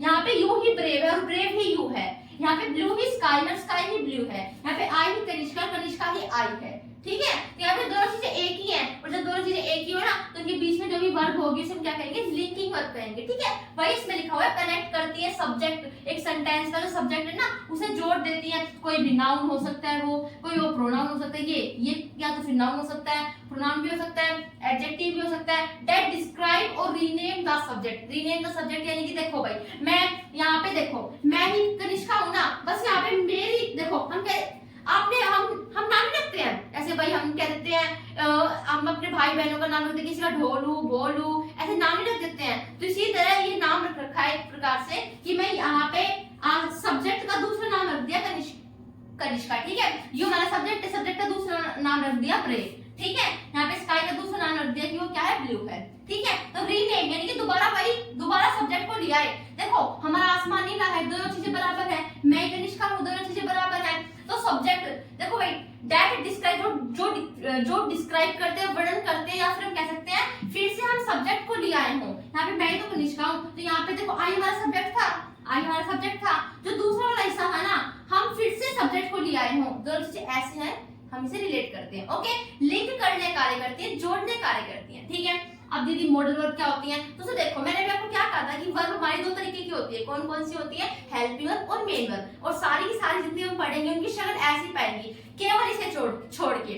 हमारी 10 वर्ब में से दोस्तों 2 वर्ब ऐसी हैं जिनके अलग से टॉपिक बने हुए हैं, यानी कि लिंकिंग वर्ब, ट्रांजिटिव, इंट्रांजिटिव, इन्हें मार्केट में देखेंगे ना तो ये वर्ब की दुकान के अंदर मिलेगी, लेकिन मॉडल को देखेंगे ना तो वर्ब की दुकान के अंदर भी मिलेंगी, लेकिन साथ साथ इनकी अलग पहचान भी होगी, इनकी अलग से दुकान भी होगी। क्यों? क्योंकि ये मेन है, इनकी शक्ल बिल्कुल भी जो हेल्पिंग वर्ब और मेन वर्ब की मैंने आपको शक्ल दिखाई थी ना बिल्कुल वैसी नहीं होती, इनकी बिल्कुल अलग होती है, इसलिए इनका बिल्कुल अलग टॉपिक है। मॉडल बिल्कुल अलग टॉपिक ही अलग टॉपिक बिल्कुल अलग है, ठीक है। 13 हमारी मॉडल होती है। अब ना काम क्या होता है बस वो सुन लो, क्या होता है ये हमारे मूड को बताती है। ऐसे मान लो हमें किसी चीज संभावना हो रही है, हम किसी को रिक्वेस्ट दे रहे हैं, मतलब हम किसी रिक्वेस्ट कर रहे हैं, हम किसी को परमिशन दे रहे हैं, हम किसी से परमिशन ले रहे हैं, हम इच्छा व्यक्त कर रहे हैं, हम नम्र निवेदन कर रहे हैं, हम अपनी क्षमता दिखा रहे हैं, हम ऐसे काम करते हैं, हम चेतावनी दे रहे हैं, हम ऐसे काम करते हैं ना तो उसमें हम मॉडल वर्ब का यूज करते हैं। ये ऐसे वर्ब होते हैं जो हमारे मूड को दिखाती हैं, ठीक है। ऐसे मैंने कहा she can play the piano. और एक बात सुनो दोस्तों, यहाँ पे मैंने आपको 3 वर्ब सिखाई ना, helping verb, linking verb, main verb, तो ये अकेले आ रही है, इस अपनी अकेली आ गई वर्ब। हमने कह दिया यहाँ पे सेंटेंशियल वर्ब है, वो तो मैंने कहा था अभी सेंटेंशियल वर्ब आती है, लेकिन ये ऐसी नहीं है। ये अगर आपने ये देखो सी हमारी मेन वर्ब है ना, प्ले भी हमारी क्या है मेन वर्ब है, इसे आप हटा दोगे ना हो ही नहीं सकता, ये अकेली नहीं आती, हमेशा किसके साथ आती है? मेन वर्ब के साथ आती है, ठीक है। अकेली भी आ सकती है, जैसे मैंने कहा शी कैन, वह कर सकती है, ये मतलब ये मानो कि अकेली कभी भी नहीं आती।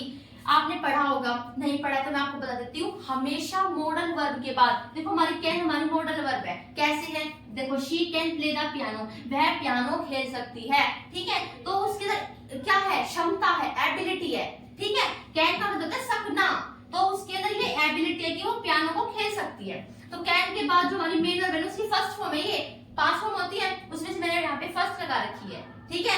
मॉडल के बाद हमेशा हमेशा वर्ब की फर्स्ट फॉर्म आती है। यहाँ पे शुड देख लो, शुड के बाद सी वर्ब की फर्स्ट फॉर्म है।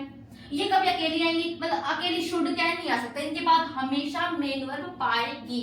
मेन वर्ब अकेली आ सकती है और हेल्प वर्ब अकेली आ सकती है, लिंकिंग वर्ब अकेली आ सकती है, लेकिन मॉडल वर्ब किसी ना किसी मेन वर्ब के साथ पाएगी और वो मेन वर्ब की फॉर्म हमारी कौन सी होगी, फर्स्ट होगी। ठीक है, she should see the doctor, वह उसे डॉक्टर को दिखाना चाहिए। तो हम एक प्रकार से सलाह दे रहे हैं किसी को, भाई हाँ उसे चाहिए, दिखाना चाहिए, शुड यानी कि चाहिए। तो ये हमारी होती है मॉडल वर्ब। और कोई चिंता नहीं है, अगर आप नहीं पहचान पाओ ना तो कोई दिक्कत नहीं है, इनकी तो अलग से वो शक्ल मॉडल वर्ब हमारी 13 होती है, अलग से टॉपिक है, अच्छे सीखेंगे। बस यहाँ पे इतना सीख रहे हैं कि हमारे मूड को बताती है, हम किसी को सलाह दे रहे हैं, किसी से रिक्वेस्ट कर रहे हैं, किसी को परमिशन दे रहे हैं, परमिशन ले रहे हैं, चेतावनी दे रहे हैं, नम्र निवेदन कर रहे हैं, आज्ञा दे रहे हैं, ये सारी चीजें कौन बताता है, मॉडल वर्ब बताती है। ओके, नेक्स्ट है ट्रांजिटिव वर्ब। इन्हें मतलब क्या कह सकते हैं, ये जो हमारे जो दो वर्ब है ना, इनकी डेफिनेशन टोटली ऑब्जेक्ट पर डिपेंड करती है। तो हम यहाँ पे ये भी लिख सकते हैं भाई types of verb according to object, यानी कि भाई ऑब्जेक्ट अकॉर्डिंग वर्ब के कितने टाइप्स होते हैं, अकॉर्डिंग टू ऑब्जेक्ट। दोस्तों वर्ब के दो टाइप्स होते हैं, ट्रांजिटिव, इंट्रांजिटिव।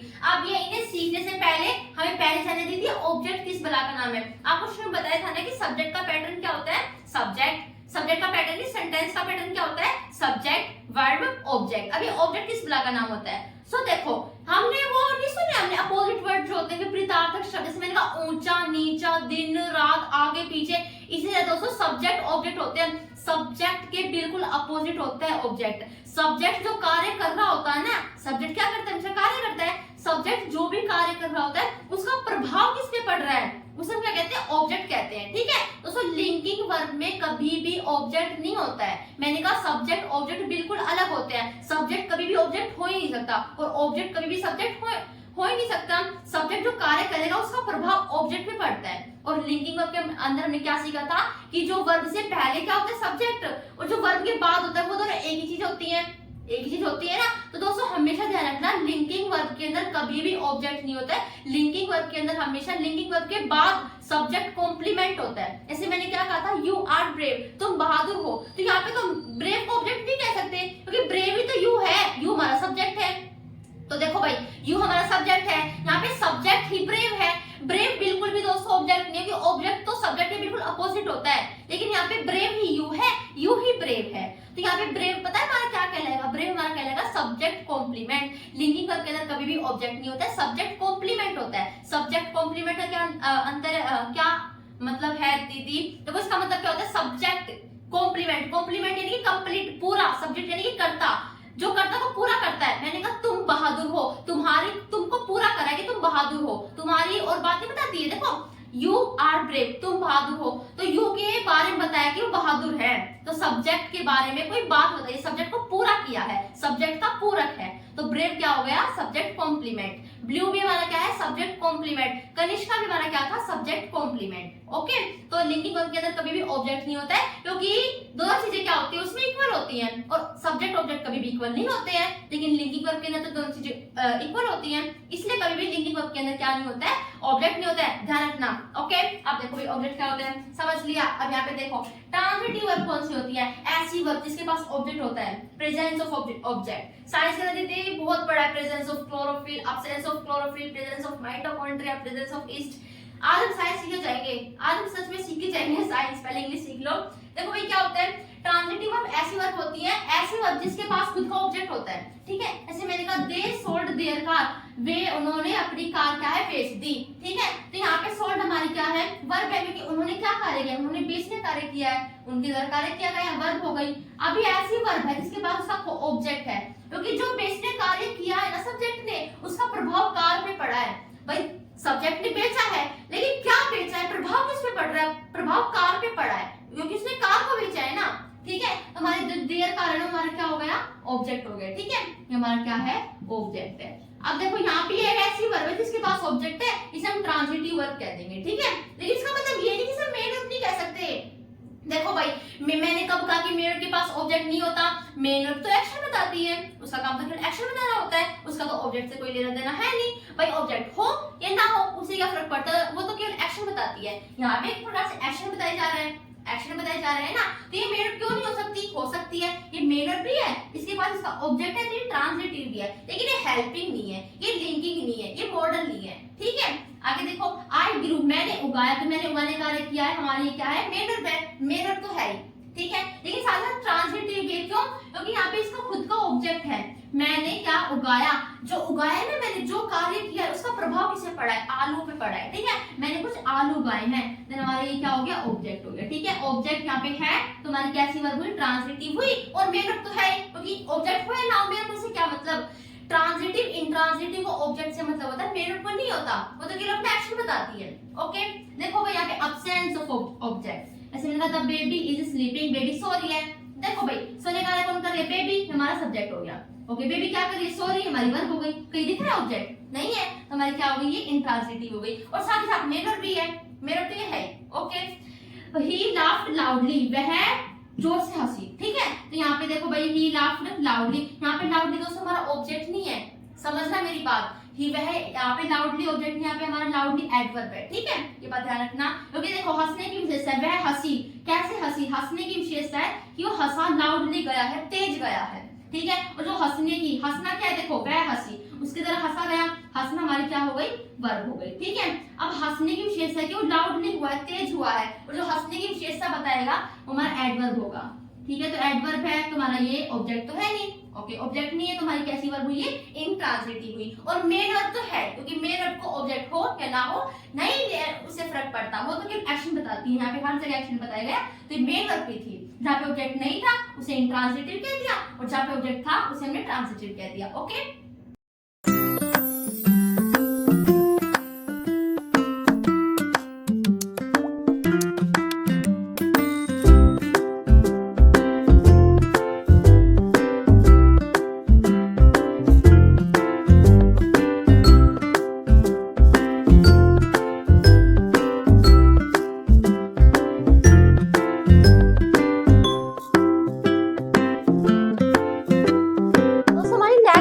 फाइनाइट वर्ब, और बिल्कुल लास्ट वाली है नॉन फाइनाइट वर्ब।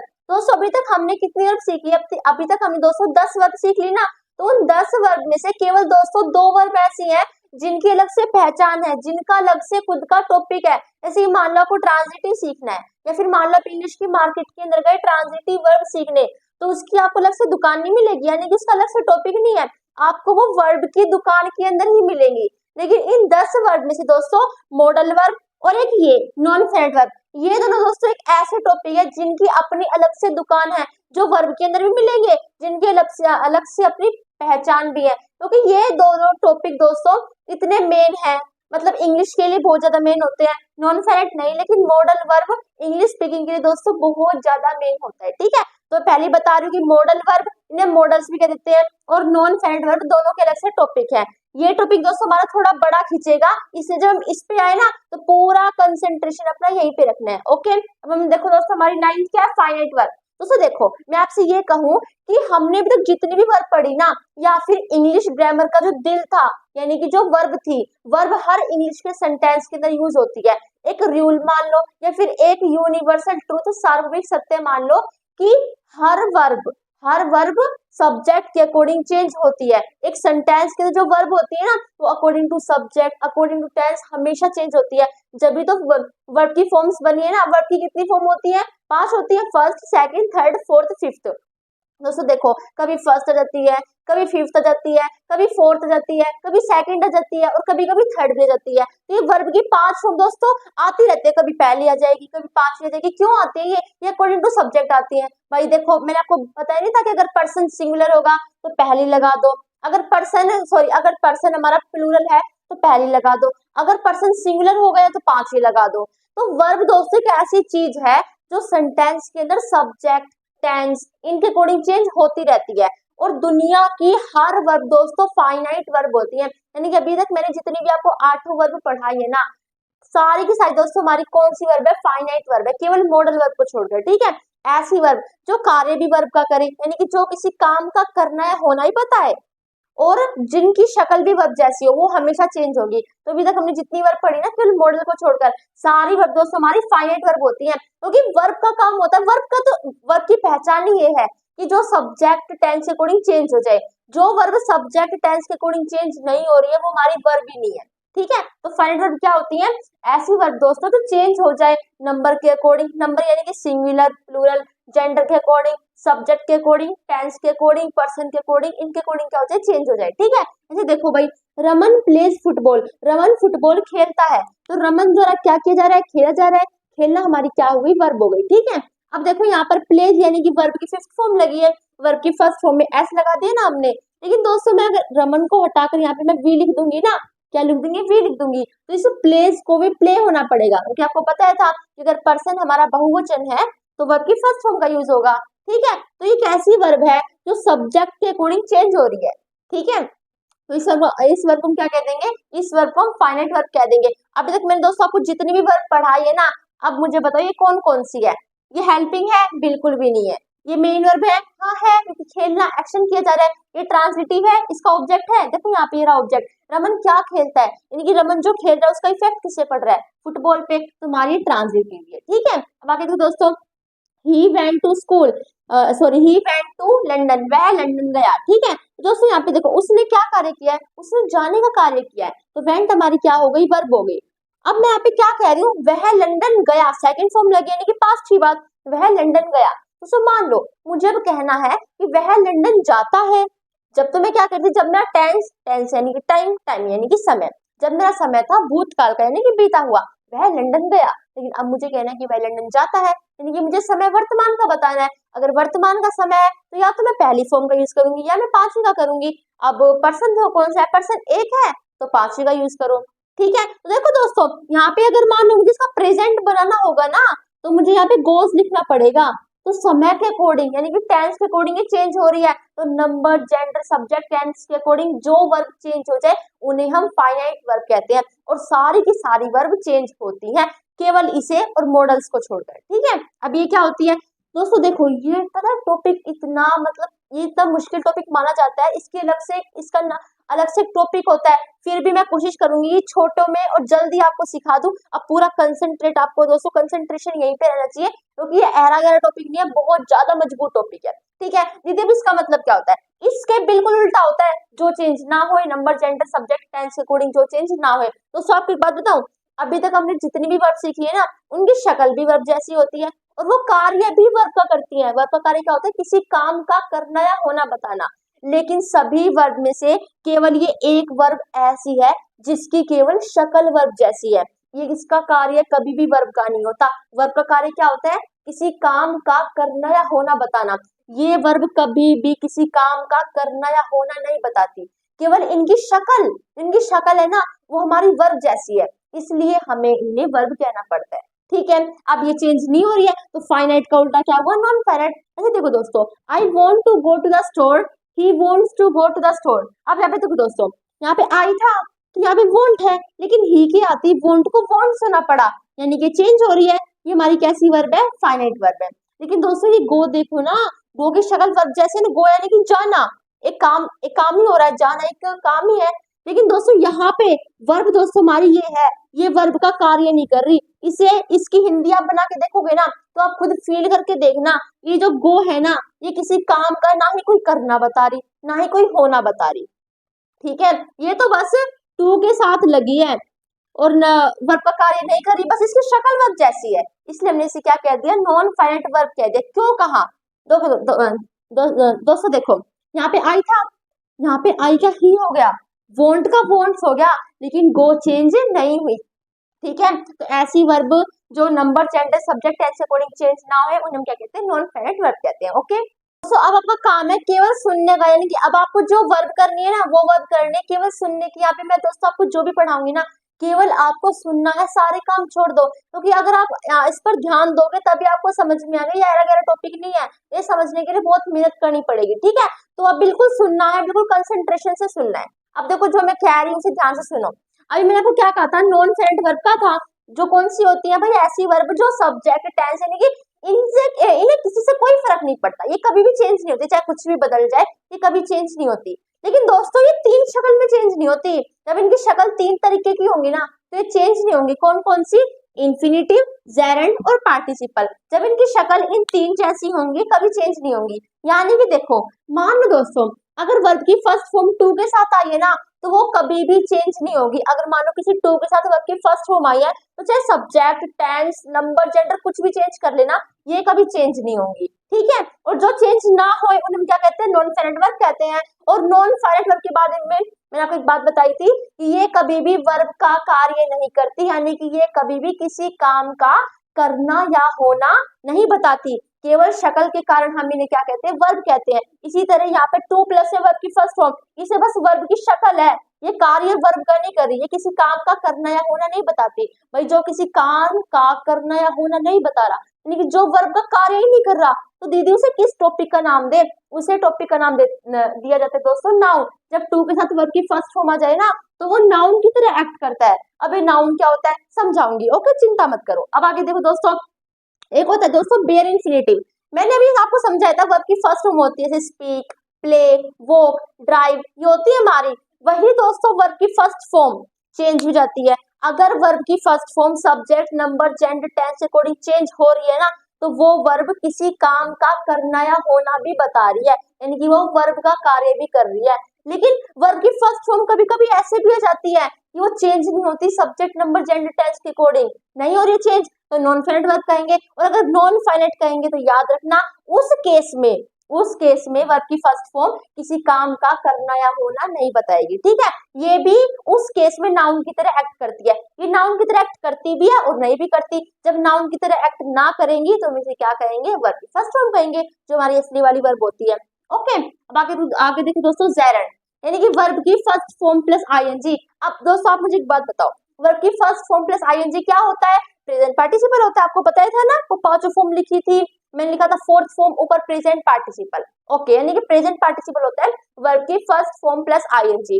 दोस्तों वही वर्ब की first form plus ING verb का कार्य ना करे, यानी कि किसी काम का करना या होना ना बताए, केवल उसकी शक्ल वर्ब जैसी हो, तो हम उसे कहेंगे जेरंड, ठीक है। फिर से सुनो, जब भाई कहीं पे आपको मिल गया वर्ब की फर्स्ट फॉर्म प्लस आईएनजी और वो वहां पे जेरंड नहीं, यहाँ पे लिखो नाउन, ठीक है। अगर वो वहां पे नाउन का कार्य करे, किसका कार्य करे, नाउन का। जब वर्ब की first form plus ING noun का कार्य करे, वर्ब का कार्य ना करे, केवल उसकी शक्ल वर्ब जैसी हो, वर्ब का कार्य वो ना करे, तो हम उसे कहेंगे जेरंड, ठीक है। और जेरंड हमारा किसके अंदर आता है, नॉन फाइनाइट वर्ब के अंदर आता है। ओके, अब आ जाते हैं पार्टिसिपल पे। पार्टिसिपल के अंदर दोस्तों होते हैं तीन, present participle, past participle, perfect participle. अब मुझे एक बात बताओ, अभी आपको सिखाया था ना मैंने कि प्रेजेंट पार्टिसिपल के अंदर हमारी दोस्तों तीन चीजें होती हैं, यानी कि प्रेजेंट पार्टिसिपल वर्ब का भी कार्य करता है, ठीक है दीदी। प्रेजेंट पार्टिसिपल एडजेक्टिव का भी कार्य करता है, ये भी ठीक है दीदी। और प्रेजेंट पार्टिसिपल नाउन का भी कार्य करता है, बस अंतर इतना है, जब प्रेजेंट पार्टिसिपल नाउन का कार्य करे ना, देखो प्रेजेंट पार्टिसिपल यानी कि वर्ब की फर्स्ट फॉर्म प्लस आईएनजी, ठीक है। जब प्रेजेंट पार्टिसिपल नाउन का कार्य करे तो उसको हमारे इंग्लिश ग्रामर के भैया ने एक सुंदर सा नाम दे दिया, जेरंड, ठीक है। और जब प्रेजेंट पार्टिसिपल वर्ब का कार्य करे, किसका कार्य करे, वर्ब का कार्य करे, यानी किसी काम का करना या होना बताए, तो भी हम उसे प्रेजेंट पार्टिसिपल कहेंगे। और जब प्रेजेंट पार्टिसिपल एडजेक्टिव का कार्य करे, तो भी उसे हम प्रेजेंट पार्टिसिपल कहेंगे। ये किस पे डिपेंड है, ये देखो आपको सिंपल जो वर्ब मिलेगी ना, आपको सेंटेंस में वर्ब मिल गई, वर्ब की फर्स्ट फॉर्म प्लस आईएनजी मिल गई, मान लो वो नाउन का कार्य नहीं कर रही, ठीक है, वो वर्ब का कार्य कर रही है, तब भी हम उसे प्रेजेंट पार्टिसिपल कहेंगे। और जब एडजेक्टिव कार्य करेंगे ना, तब भी हम उसे प्रेजेंट पार्टिसिपल कहेंगे। वो तो आपको देखना, हाँ ये प्रेजेंट पार्टिसिपल तो है, लेकिन वर्ब वाला, वर्ब का कार्य कर रहा है। ओके, ऐसे दोस्तों पास्ट पार्टिसिपल है, क्या कहा था कि पास्ट पार्टिसिपल वर्ब का भी कार्य करता है और एडजेक्टिव का भी। जब वो वर्ब का कार्य करे तो किसी काम का करना या होना बताएगा, तब हम उसे पास्ट पार्टिसिपल कहेंगे। और जब ये एडजेक्टिव का कार्य करे तो किसी काम का करना या होना नहीं बताएगा, केवल इसकी शक्ल वर्ब जैसी होगी, केवल शक्ल होगी, ये काम किसका करेगा, एडजेक्टिव करेगा, तब भी हम उसे क्या कहेंगे, पास्ट पार्टिसिपल कहेंगे। बस अंतर इतना है, ये पास्ट पार्टिसिपल एडजेक्टिव वाला है, वो पास्ट पार्टिसिपल वर्ब वाला है। ओके, आगे दोस्तों परफेक्ट पार्टिसिपल, इसकी तो बात अलग है। देखो इसका फॉर्मेट होता है हैविंग प्लस में वर्ब की थर्ड फॉर्म। यहाँ पे देखो पास्ट पार्टिसिपल के अंदर क्या होता है, वर्ब की थर्ड फॉर्म, और इसके अंदर होता है हैविंग प्लस में वर्ब की थर्ड फॉर्म मिल जाए, वो हमारा एडजेक्टिव का कार्य करता है। इस पे फोकस नहीं डालेंगे, जहाँ पे वर्ब में कंफ्यूजन है वहां देखेंगे। अब एग्जांपल्स देखने हैं, उसमें पहचानेंगे, केवल लास्ट टॉपिक है, इस और सीख लो दोस्तों, केवल 5 मिनट और, केवल इन्हें सीख लो। अब हमने जितनी पढ़ी है ना नॉन फाइनाइट वर्ब के बारे में, जितने भी हमने भी इन्फिनेटिव, जेरंड, पास्ट पार्टिसिपल, ये सब कुछ देखे हैं, इन्हें हम यहाँ पे फॉलो करके दिखाएंगे। ओके, देखो एग्जांपल शुरू करते हैं। She needs to eat something. दोस्तों देखो यहाँ पे क्या लिखा हुआ है, नीड्स लिखा हुआ है। देखो शी नीड्स, उसे जरूरत है, टू ईट समथिंग, कुछ खाने की, तो उसके द्वारा क्या किया गया है, उसके द्वारा जरूरत की गई है, ठीक है। तो नीड्स हमारी क्या हो गई, नीड्स हमारी हो गई वर्ब, ठीक है। अब ये वर्ब तो हो गई।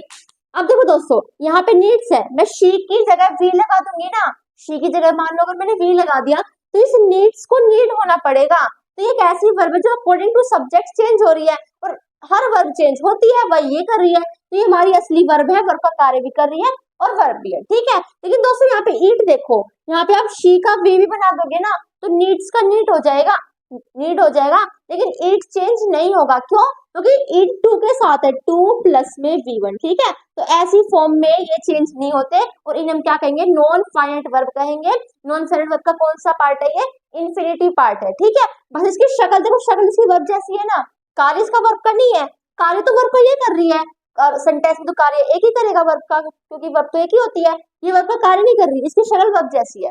ओके देखो भाई, इसमें उसके द्वारा खाया गया है, उसके द्वारा तो जरूरत की गई है, क्या जरूरत की गई है, क्या का उत्तर है ये, और क्या का उत्तर नाउन देता है।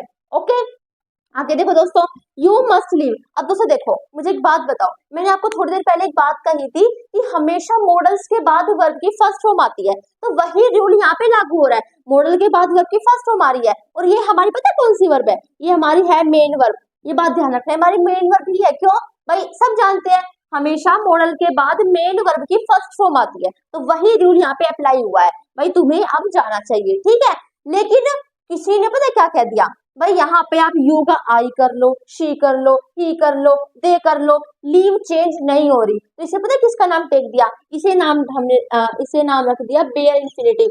हालांकि होना नहीं चाहिए था, देखो बिल्कुल गलत है, क्योंकि इन्फिनिटिव की बात आ रही है, बेयर इन्फिनिटिव की बात आ रही है, नॉन फेरेंट की बात आ रही है, तो ये ऐसी वर्ब होती हैं जो कभी भी किसी काम का करना या होना नहीं बताती, लेकिन ये यहाँ पे किसी काम का करना या होना बता रही है, इसलिए मेन वर्ब है, और रूल के अकॉर्डिंग मॉडल के बाद वर्ब की फर्स्ट फॉर्म लगा दी।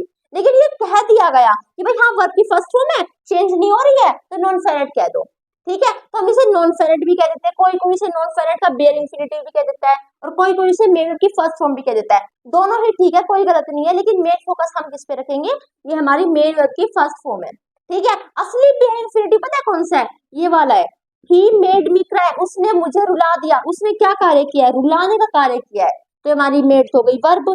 अब जो भी होगा ना उसी का शक्ल वर्ब जैसी है, तो उसने मुझे रुलाने का कार्य किया है, ठीक है, तो रुलाना हमारे क्या हो गई, एक वर्ब है, रुलाना हमारी एक वर्ब है, इसी का शक्ल वर्ब जैसी है, चाहे आप यहाँ पे ही का शी बना दो, दे बना दो, मेड चेंज हो जाएगी, टेंस चेंज कर दो, टाइम जो समय है वो चेंज कर दो, मेड चेंज हो जाएगी, क्राई चेंज नहीं होगी, वर्ब की फर्स्ट फॉर्म के रूप में है, चेंज नहीं हो रही है, शक्ल वर्ब जैसी है, और इस सेंटेंस में किसी काम का करना है होना भी नहीं बता रही है, हम इसे क्या कह देंगे, बेयर इन्फिनिटिव कह देंगे। ओके आगे देखो दोस्तों, cooking is my favourite hobby, cooking मेरी फेवरेट हॉबी है, यानी कि मेरी फेवरेट पसंदीदा हॉबी है, ठीक है, आदत है।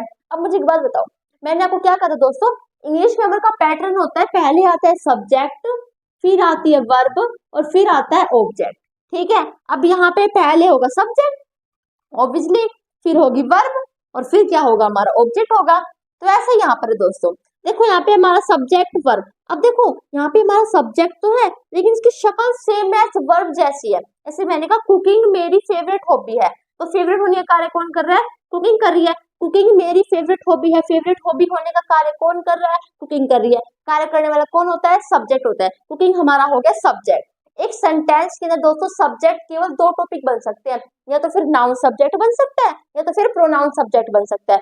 प्रोनाउन तो ये है नहीं, क्योंकि अभी हमने सीख रखी है प्रोनाउन किसी शक्ल नहीं होती, ये हमारा नाउन है, जब वर्ब की first form plus ING noun का कार्य करे तो हम क्या कहेंगे उसे, जेरेंड नॉन फाइनाइट, ठीक है।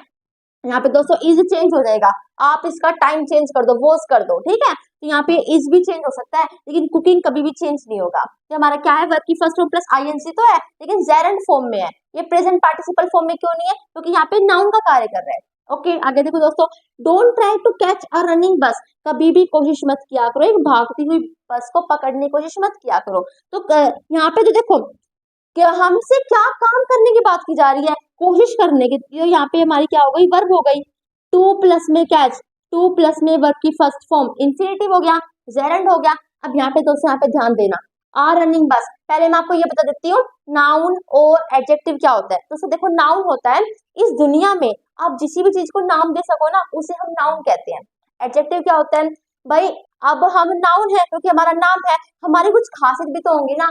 ऐसे शब्द जो नाउन या फिर प्रोनाउन की विशेषता बताते हैं, उनके अंदर विशेष बातें बताते हैं, उसे हम क्या कहते हैं? एडजेक्टिव कहते हैं। ठीक है, इसे मैंने कहा तुम बहादुर हो, तुम्हारी विशेषता क्या है कि तुम बहादुर हो। ब्रेव क्या हो गया? हमारी एडजेक्टिव हो गया। ऐसे नाउन किसी का भी नाम। अब मैंने एक बस को देखा, मतलब एक बस थी, इसके 4 टायर थे, ऐसी ऐसी थी, मुझे देखती कहा वो बस है, क्यों कहा मेरी बस है, उसे नाम दे दिया ना, एक उसका नाम था बस। ठीक है, तो बस हमारी क्या हो गई? नाउन हो गई। जो नाउन की विशेषता बताएगा वो क्या होगा? एडजेक्टिव होगा। इसमें देखो एडजेक्टिव है या नहीं है। मैंने कहा भाई कोशिश मत किया करो पकड़ने की। क्या पकड़ने की? बस को। कैसी बस को? बस की विशेषता क्या है? कि वो भागती हुई है। ठीक है, देखो एक भागती हुई बस, बस के अंदर विशेष है, विशेष बात क्या है कि वो भागती हुई है। ठीक है, तो हमारा ये क्या हो गया? एडजेक्टिव हो गया। अब दीदी एडजेक्टिव है तो वर्ब तो है नहीं, तो हमने नाम रख तो दिया, ये एडजेक्टिव है। अब ये एडजेक्टिव है, ओके। देखो भाई वर्ब की first form plus ING adjective का कार्य करे तो क्या कहते हैं? Present participle. तो हम इसे कह रहे हैं, लेकिन कौन सा वाला? एडजेक्टिव वाला। प्रेजेंट पार्टिसिपल वर्ब वाला भी होता है। कौन सा होता है? ये रहा, ही इज रनिंग, वह दौड़ रहा है। वह क्या कार्य कर रहा है? दौड़ने कार्य कर रहा है। तो हमारी क्या हो गई? वर्ब हो गई। ये वर्ब का कार्य भी कर रही है, किसी काम का करना है, होना, बताना वर्ब का कार्य होता है। ये यहाँ पे वो भी कार्य कर रही है, शक्ल भी वर्ब जैसी है, वर्ब की फर्स्ट फॉर्म प्लस आईएनजी की शक्ल में है, तो प्रेजेंट पार्टिसिपल कह दिया। लेकिन वर्ब वाला प्रेजेंट पार्टिसिपल, एडजेक्टिव वाला प्रेजेंट पार्टिसिपल जेरंड है। ओके, आगे देखो, the broken window needs to be fixed. अब यहाँ पे जो ब्रोकन विंडो है उसको जरूरत है भी हो अब ठीक हो जाए, फिक्स यानी कि सही हो जाए। ठीक है, अब देखो भाई विंडो, ब्रोकन विंडो, खिड़की, मैंने उसे देखते खिड़की का नाम रख दिया ना, विंडो हमारा नाउन हो गया। नाउन की विशेषता क्या है? कि वो क्या है? ब्रोकन यानी कि टूटी हुई है। मैंने कहा टूटी हुई खिड़की को अब ठीक होने की जरूरत है, तो खिड़की की विशेषता है कि वो टूटी हुई है। समझ रहे हो मेरी बात? यहाँ पे ब्रोकन क्या हुआ? एडजेक्टिव हुआ, क्योंकि नाउन की विशेषता बता रही है, हमारा नाउन है। बस ये एडजेक्टिव की शक्ल क्या है? ब्रोकन यानी कि वर्ब की थर्ड फॉर्म है। वर्ब की थर्ड फॉर्म हम क्या कहते हैं? Past participle. और दूसरा दोस्तों, ये हमारा पास्ट पार्टिसिपल एडजेक्टिव का कार्य कर रहा है, वर्ब का कार्य नहीं कर रहा। अगर ये वर्ब का कार्य करता ना तो ये चेंज हो जाता सब्जेक्ट नंबर टेंस के अकॉर्डिंग, लेकिन ये चेंज नहीं हुआ, तो यानी कि वर्ब नहीं है, वर्ब का कार्य नहीं कर रहा है। किसका कार्य कर रहा है? एडजेक्टिव का कार्य कर रहा है। केवल इसकी शक्ल क्या है? वर्ब जैसी है, तो हम इसे क्या कहेंगे? Non finite. ब्रोकन हमारा क्या है? नॉन फाइनाइट वर्ब है। ओके, आगे देखो दोस्तों, my brother loves roasted meat. जो मेरा भाई है ना वो पसंद करता है, देखो लव्स है ना, लव्स है, मेरे भाई द्वारा पसंद किया जा रहा है, तो हमारी क्या हो गई? वर्ब हो गई। इसकी शक्ल भी वर्ब जैसी है, वर्ब का कार्य भी कर रही है। ठीक है, यहाँ पे माय ब्रदर की जगह दे लगा देंगे ना तो लव्स का लव हो जाएगा, लेकिन इस रोस्टेड के कोई फर्क नहीं पड़ने वाला। ठीक है, रोस्टेड की देखो शक्ल, roast, roast, roasted, roasted, roast का होता है भुना हुआ, रोस्टेड, रोस्टेड, रोस्टिंग, रोस्ट। ठीक है, अब दोस्तों यहाँ पे देखो, जो हमारी रोस्टेड है ना, इसकी शक्ल भले ही माना वर्ब जैसी है, लेकिन यहाँ पे कार्य वर्ब का नहीं कर रही। ये कार्य इसका बिल्कुल भी कैसा नहीं है? वर्ब जैसा नहीं है, क्योंकि वर्ब तो हमने यहाँ पे हमने देख ली। मेरा भाई पसंद करता है, क्या पसंद करता है? भुना हुआ मांस पसंद करता है। ये वर्ब कहाँ से? मैंने कब कहा रोस्टेड? रोस्टेड यहाँ पे किसी काम का करना है, होना बता रही है? नहीं बता रही। सब्जेक्ट जो भी करता है उसे वर्ब कहते हैं ना, सब्जेक्ट द्वारा तो पसंद किया जा रहा है, ये रही हमारी वर्ब। तो ये क्या है? ये हमारा एडजेक्टिव है। क्यों? क्योंकि देखो मीट यानी कि मांस, मैंने उसे नाम दे दिया, मीट है वो। अब मीट की विशेषता क्या है? कि वो भुना हुआ है। मीट की विशेषता क्या है? कि भुना हुआ है। नाउन की विशेषता बताएंगे तो हम क्या कहेंगे? एडजेक्टिव कहेंगे। किस फॉर्म में एडजेक्टिव? वर्ब की थर्ड फॉर्म में है। वर्ब की थर्ड फॉर्म में है तो कैसा वाला हुआ? पास्ट पार्टिसिपल हुआ। लेकिन ये पास्ट पार्टिसिपल कौन सा वाला है? ये पास्ट पार्टिसिपल तो है, लेकिन एडजेक्टिव वाला, यानी कि नॉन फाइनाइट है। ठीक है, क्योंकि अगर ये पास्ट पार्टिसिपल वर्ब वाला होता ना तो इसके अकॉर्डिंग चेंज हो जाता। यहाँ पे आप वी कर लो, दे कर लो, ये चेंज हो जाएगा, लेकिन ये चेंज नहीं होगा। ठीक है, वर्ब जो वर्ब का कार्य करेगा वो चेंज भी होगा। नोट है, ये बात ध्यान रखना, जो वर्ब का कार्य करेगा, जो किसी काम का करना है, होना बताएगा, वो सेंटेंस के अंदर सब्जेक्ट नंबर टेंस के अकॉर्डिंग चेंज होता है। ओके, आगे दोस्तों, ही हैड रन 1000 मीटर्स। वह दौड़ा 1000 मीटर। ठीक है, अब यहाँ पे देखो रन आप देख सकते हो, वर्ब की थर्ड फॉर्म है। ये हेड के बाद आई, आपको बताया था हैज हैव हेड के बाद हमेशा वर्ब की थर्ड फॉर्म आती है। ठीक है, तो वर्ब की थर्ड फॉर्म है।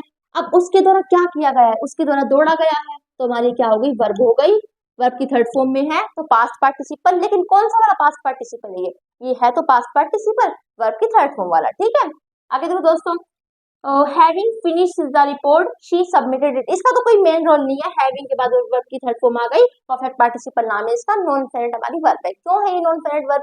क्योंकि देखो यहाँ पे आप शी का ही कर लो, दे कर लो, कुछ भी कर लो, ये चेंज नहीं होगा है, ये जो फिनिश्ड है ना ये चेंज नहीं होगा क्योंकि हैविंग के साथ है, ठीक है। और दूसरा ही नॉन इंफिनिट वर्ब है। अब देखो भाई, having finished the work, report को फिनिश करते हुए, तो रिपोर्ट की विशेषता है कि उसे फिनिश करते हुए, ठीक है। हैविंग फिनिश्ड हमारा क्या हो गया, सॉरी ये हाँ ये हमारा क्या हो गया, एडजेक्टिव हो गया। शी सबमिटेड इस इट, उसने इसे सबमिट किया, तो उस सबमिट का मतलब है जमा करना, ठीक है, जमा कर दिया, तो उसने उसके द्वारा क्या किया गया है, उसके द्वारा जमा किया गया है।